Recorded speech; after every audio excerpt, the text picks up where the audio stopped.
Right, so with our crew surrounded and needing to fight their way out, we get a very action-packed chapter that shows off yet another overdrive transformation.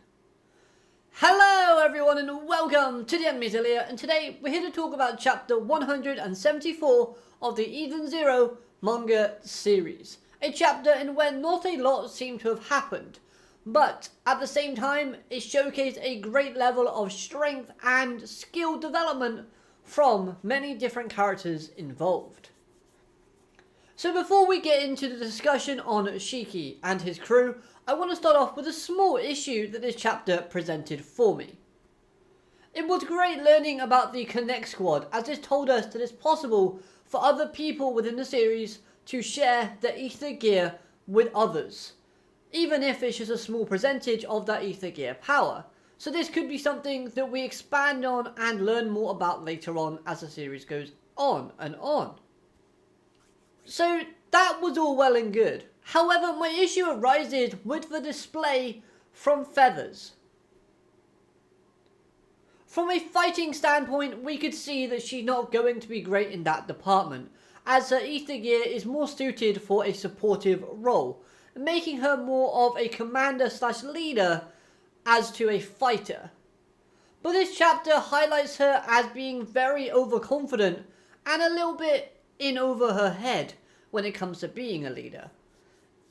In short terms, she was pretty bad. She knew who she was trying to capture before coming to Little Garden. Therefore, she knew that she needed good and skilled fighters in case fighting broke out and Shiki and the crew didn't come peacefully. It seemed like she commanded the skies in a very positive and well manner, but on the ground she was very overconfident in her abilities, which led to her being overwhelmed and of course failing. Her ability failed, she freaked out, which is a very bad character trait for a commander to have. It proves she wasn't able to think quickly on her feet and adapt to the situation. Instead, when something happened that she has never experienced before, then she panicked. Now then, I understand what this chapter was trying to achieve with its goal. Its goal was to show off how strong the crew of the Eden Zero has become after this time skip, especially the character of Shiki, because he can now stand up against one of the Audacion Saint Interstellar. This of course is a huge feat for our main protagonist, simply because the Interstellars have been built up to be this really strong, credible sort of group of, well, people that keep order and peace and deliver justice within the cosmos. I was just a little bit disappointing in what Feathers offered, though, in the way of a character from this episode. I expected a little bit more. Granted, there were some positives about her character. She didn't seem to have given up after she let Shiki slip. She wanted to move, but the gravity was holding her in place. So she still holds a small air of confidence within her plan. Is that confidence going to be her undoing, or will she redeem herself by making a big lasting impact when we take the battle to the skies?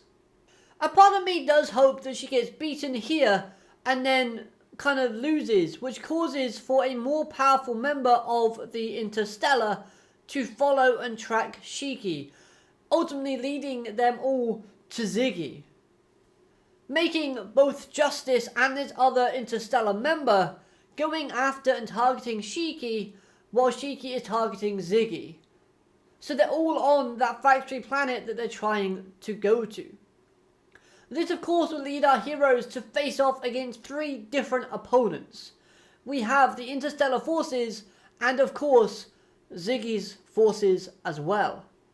This could ultimately as well be the thing that costs Shiki his chance to beat Ziggy. If there's more characters that are after Shiki's head and going after him and his crew, putting them in more danger, plus we have that kind of theme of family always reoccurring and how they're getting stronger and stronger so they don't ever have to lose another member. This could cause, Shiki to be distracted, and Shiki could end up letting his target escape, thus obviously prolonging the series longer and longer. Now then, as for the action within this chapter, I thought this was displayed brilliantly, as it highlights the crew's growth in terms of combat.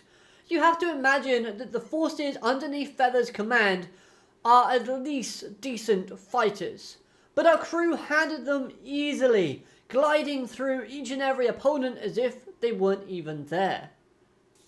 Seeing characters like Colleen show off her more powerful attacks while keeping that pure heart of hers as she was apologizing for having to fight was so wholesome and sweet. We see the other crew members also get their time to shine. We also get delivered a new overdrive transformation. Seeing Rebecca use hers was glorious. And those cat ears, and just the design in general, just looks awesome. I can't wait to see this in action and learn more about the effects of this overdrive. I imagine it's something to where like she can skip time forward or reverse it backwards, like even faster and more accelerated. So maybe she just had to jump and make the action, and she can shoot herself forward because she's moving time so quickly. Or she can pause time and move, do her actions, and then unfreeze it, and everyone goes flying. I don't know, I wish to learn more about it though, because it looks very interesting. Even Happy and Pino get a small amount of panel time to show off their greatness. Now this was something that was present in the last chapter, but I do have to mention the crew's interactions with each other in this chapter and the previous chapter were brilliant. I absolutely love this because it gives them more of a family dynamic, a bit more of a friendlier sort of vibe. It makes the atmosphere a bit more kind of wholesome and just light-hearted. I especially thought the line within this chapter where Shiki was saying to Feathers, "See you later," before he slipped past her, and Weiss responded, "Why would you say that?"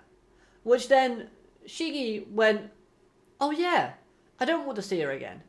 That was brilliant. I absolutely loved that panel because it made me chuckle. The comedy overall was small and subtle, but still very funny and enjoyable and delivered in the right places. The art style within the fights all looked very clean and fluent and in general just very good. I thought the panel structures and the way the chapter flowed as well was excellently done. Finally, let's talk about Connors, as this was a perfect chance for him to leave. However, he decided to stay with the crew. Now then, this has to do with the fact that in this universe, Captain Connors has a daughter. And upon hearing about how the Ethan Zero all view each other as family and have to fight because they don't want to lose another member of their family, this turns Captain Connor's heart into a really soft and gooey substance, making him have a change of heart about wanting to leave and not help them.